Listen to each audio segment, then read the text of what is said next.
ಏನಿಲ್ಲ, ಯಾಕೆಂದ್ರೆ ನಿನ್ನೆ ಒಂದು ನಾನು ತಮಗೆಲ್ಲ ಅಂದರೆ ಮಾಧ್ಯಮ ಸ್ನೇಹಿತರ ವಿಡಿಯೋ ಮುಖಾಂತರ ಎಲ್ಲ ಸಂದೇಶ ಕೊಟ್ಟಿದ್ದೀರಿ. ಸೊ ಇವತ್ತು ಬೆಳಗಿಂದ ಅಂದರೆ ನಮ್ಮದೆಲ್ಲ ಕಾರ್ಯಕರ್ತರು ರೀ, ನಮ್ಮ ಮುಖಂಡರು ಏನು ನಮ್ಮ ಪಡೆ ಇದೆಯಲ್ಲ ರೀ, ಬೆಳಗ್ಗಿಂದ ಭಾಳ ಹಾರ್ಡ್ ವರ್ಕ್ ಮಾಡತ್ತಾರೆ ರೀ.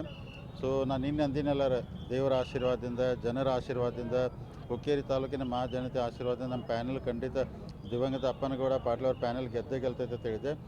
ಖಂಡಿತವಾಗಿ ಆ ಥರ ಎಲ್ಲ ಲಕ್ಷಣಗಳು ಜನ ವರ್ಕ್ ಮಾಡತ್ತಾರು, ರೈತರು ಸ್ಪಂದಿಸ್ತಾ ಇದ್ದಾರೆ. ಅದಕ್ಕೆ ನಮ್ಮದತಿ ಈ ಸಲ ವಿದ್ಯುತ್ ಸಹಕಾರಿ ಸಂಘದಲ್ಲಿ ಬಹುಮತ ಆಗಿ ಒಳ್ಳೆಯ ಆಡಳಿತ ನಡೆಸಲಿಕ್ಕೆ ಪ್ರಾಮಾಣಿಕ ಪ್ರಯತ್ನ ಮಾಡ್ತಾರೆ. ರಮೇಶ್ ಕತ್ತಿ ಅವರು ತಮಗೆ ಮತ್ತೆ ಸುಳ್ಳುಗಾರ ಅಂತ ಹೇಳಿ ತಮ್ಮ ವಿರುದ್ಧ ವಾಗ್ವಾದ ಮಾಡಿರೋದು ಯಾವತ್ತು ರೀ? ವಾಗ್ದಾಳಿ ಮಾಡಿರುವಂಥ ಸರ್ ಇವತ್ತು ಸರ್ ಇದೆ. ರಾಜನ್ ಜಾರಕಿಹೊಳಿ ಸುಳ್ಳು ಹೇಳ್ತಾರೆ, ಅವ್ರು ಯಾವುದೋ ರಾಜ್ಯಕ್ಕೆ ಸಂಧಾನಕ್ಕೆ ಕಳಿಸಿಲ್ಲ.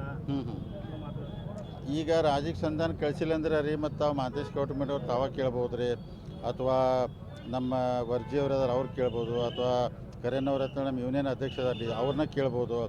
ಅದಕ್ಕೆ ಕಳಿಸಿದ್ದು ಮತ್ತು ಈಗ ಅವ್ರು ಇಲ್ಲಾಂದರೆ ಏನೂ ಮಾಡೋಕ್ಕಾಗಲಿ. ಇನ್ನು ಉಳಿದಿದ್ದು ಅವ್ರು ಕರೆ ಹೇಳ್ತಾರೋ ನಾವು ಸುಳ್ಳು ಹೇಳೋದು ದೇವ್ರಿಗೆ ಗೊತ್ತು.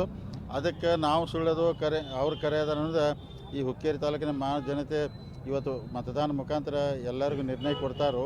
ಅದಕ್ಕೆ ನಾವು ಪ್ರಯತ್ನ ಮಾಡಿದ್ದು ರೀ. ಅವರು ಸುಮ್ಮನೆ ಈಗ ಹಂಗೆ ಅನ್ಬೋದು, ಅವರು ಅನಿವಾರ್ಯಕ್ಕೆ ನಾವೇನು ಅದ್ರ ಬಗ್ಗೆ ಹೆಚ್ಚು ತಲೆ ಕೆಡಿಸೋದಿಲ್ಲ. ಮತ್ತು ಎಲ್ಲರೂ ಭಾಳ ಚಲೋ ವರ್ಗ ಅಂದರೆ ಹುಕ್ಕೇರಿ ತಾಲೂಕಿನ ಜೊತೆಗೆ ನಮ್ಮ ಅರಬಾಂ ಕ್ಷೇತ್ರದ ಜನ, ಗೋಕಾಕ್ ಕ್ಷೇತ್ರದ ಜನ, ಬೆಳಗಾವಿ ಜಿಲ್ಲೆ ಎಲ್ಲ ಜನ ಬಂದು ವರ್ಕ್ ಮಾಡಿದ್ದಾರೆ.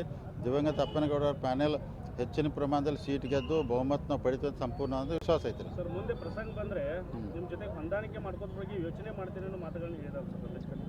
ಯಾರು ರೀ? ರಮೇಶ್ ಕತ್ತಿ ಅವರು. ಯಾವಾಗ ರೀ? ಹ್ಞೂ ರೀ. ಹೊಂದಾಣಿಕೆ ನೀವೇನು ಅವ್ರು ಮುಂದೆ ಹಿಂಗೆ ವಾಗ್ದಾಳಿ ಮಾಡ್ತೀರಾ ಅಂತ ಕೇಳಿದ್ವಿ ಸರ್ ನಾವು. ಇಲ್ಲ ಪ್ರಸಂಗ ಬಂದರೆ ಹೊಂದಾಣಿಕೆ ಬಗ್ಗೆ ಆಗಿಂದಾಗ ನೋಡೋಣ ಅಂತ ಹೇಳಿದಾರೆ.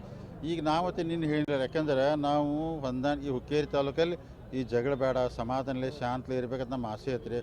ಈಗಂತೂ ಇಲೆಕ್ಷನ್ ಜೋರಾಗಿಬಿಟ್ಟಿದ್ದಾರೆ. ಈಗ ನಮಗೂ ಹಿಂಸರಿಯಾಗಿ ಬರೋಲ್ಲ, ಅವ್ರಿಗೂ ಹಿಂಸರಿಯಾಗಿ ಬರೋಲ್ಲ.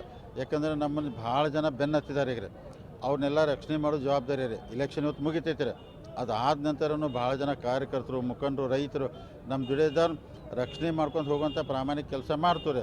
ಅದಕ್ಕೆ ಮುಂದಿನ ದಿನ ಯಾರೂ ಆಗಿಲ್ಲ, ದೇವ್ರು ಯಾರು ಹಣೆಬರ ಹೆಂಗೆ ಬರ್ತದೆ ಹಂಗೆ ಆಗ್ತಾರೆ. ಸರ್ 40 ವರ್ಷ ಇತಿಹಾಸದಾಗ ಈ ಥರ ಚುನಾವಣೆ ಯಾವತ್ತಾಗಿಲ್ಲ. ಆಗ್ಬೇಕ್ರೆ ಈಗ ನಮ್ಮಲ್ಲಿಯೂ ಆಗ್ಬೇಕ್ರೆ, ನಮ್ಮ ತಾಲೂಕಿನಾಗ ಆಗ್ಬೇಕು ಎಲ್ಲ ಕಡೆ. ಇಲ್ಲಾಂದ್ರೆ ರೀ ನಮ್ಮ ಮಣ್ಣು ಹಿಡಿಯಲ್ಲ ಬಂದಾಗ ಮತದಾರರಿಗೆ ಯಾರು ಹೋಗಿ ಕೈ ಮುಗಿಬೇಕಲ್ಲ, ಸೊಸೈಟಿ ಇರಲಿ ಅಥವಾ MLA MP ಬಂದಾಗ ಎಲ್ಲರೂ ಹೋಗ್ತಾರೆ.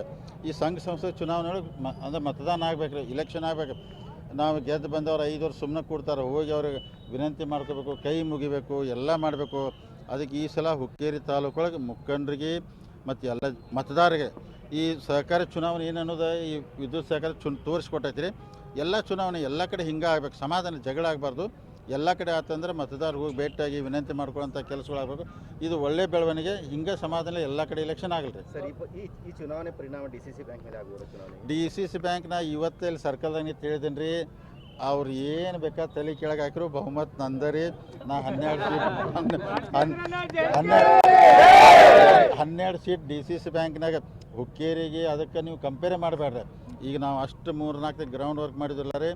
ನಾವು ಯಾವ ಕಾರಣಕ್ಕೂ DCC ಬ್ಯಾಂಕ್ ಬಹುಮತ ಬಿಡೋದಿಲ್ಲ. 12 ಸೀಟ್ ಗೆಲ್ತೀವಿ. ನಮ್ಮದು ಅಧ್ಯಕ್ಷ, ನಮ್ಮದು ಉಪಾಧ್ಯಕ್ಷ, ಅಪೇಕ್ಷ ಬ್ಯಾಂಕ್ ನಮ್ಮವ್ರು ಆಗ್ತಾರೆ. DCC ಬ್ಯಾಂಕ್ ಮ್ಯಾಗೆ ಯಾವುದೂ ಪರಿಣಾಮ ಬೀಳೋದಿಲ್ಲ ಇಲೆಕ್ಷನ್ ರೀ. ಅದತಿ ಎಲ್ಲ ನಾವು ಸೆಟ್ ಮಾಡಿದ್ದೀವಿ. ನಿಮಗೆ 11 ತಾರೀಕು ನಾಮಿನೇಷನ್ ಮುಗಿಯೊಳಗೆ ಎಷ್ಟು ಸೀಟ್ ಅನ್ಅಪೋಸ್ ಆಗೋದು ಅನ್ನೋದು ನಿಮಗೆ ಹೇಳ್ತೇನೆ ಅವತ್ತು. ನಾನು ಇದ್ರ ಚುನಾವಣೆ ಇದು ಭಾಳ ಪರಿಣಾಮ ಆಗುತ್ತೆ ಎಲ್ಲ ರೀ. ಯಾಕಂದ್ರೆ ಈಗ ನೋಡಿ ಕರೆಕ್ಟಾಗಿ ಹೇಳ್ತೀನಿ ನಿಮಗೆ ನಿಮ್ಮ ಮುಖಾಂತರ. ಅವ್ರ ಕಡೆ 51 ಓಟ್ ಅದಾವ್ರಿ, ನಮ್ಮ ಕಡೆ 41 ಅದಾವ್ರಿ. ಈ ಫಿಗರ್ ಬಂದು ನಿಂತೈತಿ. ನಾ ಸುಳ್ಳು ಹೇಳೋದಿಲ್ಲ ಅವ್ರಿಗೆ. ಈ ಓಟ್ ಇಟ್ಕೊಂಡು ಇಲೆಕ್ಷನ್ ಮಾಡೋರು ನಾವ್ರಿ. ನಮ್ಮ ಕಡೆ 41 ಇದ್ದರೂ ಇಲೆಕ್ಷನ್ ಮಾಡೋರು, ಅವ್ರ ಕಡೆ 51 ಅದಾವ್ರಿ. ನಾವು DCC ಬ್ಯಾಂಕ್ ಇಲೆಕ್ಷನ್ ಮಾಡ್ತೀವಿ. 100 ಯಾಕೆ ಗುಪ್ತ ಮತ ನಿಂತೈತಿ, ಏನಾಗುತ್ತೆ ರೀ. ಅದಕ್ಕೆ ಚುನಾವಣೆ ಮಾಡ್ತೀವಿ. ಇವತ್ತು ಗೊತ್ತಿಲ್ಲ, ಚುನಾವಣೆ ಮಾಡ್ತೀವಿ. ನಾನು ಇಷ್ಟ ರೀ ಹುಕ್ಕೇರಿ ಮಹಾಜನತೆ ವಿನಂತಿ ಮಾಡ್ಕೊಂಡು ಇದೊಂದು ದೇವರ ದೊಡ್ಡ ಅವಕಾಶ ಕೊಟ್ಟಿದ್ದಾನು. ತಾವೆಲ್ಲ ಹೊರಗೆ ಬಂದು ಮತದಾನ ಮಾಡಿರಿ. ಯಾಕಂದ್ರೆ ಎಲ್ಲರಿಗೂ ಒಂದು ಕಡೆನೇ ಆಡಳಿತ ಅಂದ್ರೆ ಸರಿ ಆಗೋದಿಲ್ಲ. ಒಂದು ಸಲ ಬದಲಾವಣೆ ಮಾಡಿರತ್ತೆ ವಿನಂತಿ ಮಾಡ್ಕೊಂಡು ಬದಲಾವಣೆ ಮಾಡ್ತಾರೆ. ಸಂಪೂರ್ಣ ವಿಶ್ವಾಸ ಇದೆ. ಮುಂದಿನ ದಿನಮಾನದಲ್ಲಿ ವಿದ್ಯುತ್ ಸಹಕಾರಿ ಸಂಘದ ಮುಖಾಂತರ ಹುಕ್ಕೇರಿ ತಾಲೂಕಿನ ರೈತರಿಗೆ ಒಳ್ಳೆ ಅಂದರೆ ಕೆಲಸ ಮಾಡೋಕ್ಕೆ ಪ್ರಾಮಾಣಿಕ ಪ್ರಯತ್ನ ಮಾಡ್ತಾರೆ. ಥ್ಯಾಂಕ್ ಯು ಧನ್ಯವಾದ.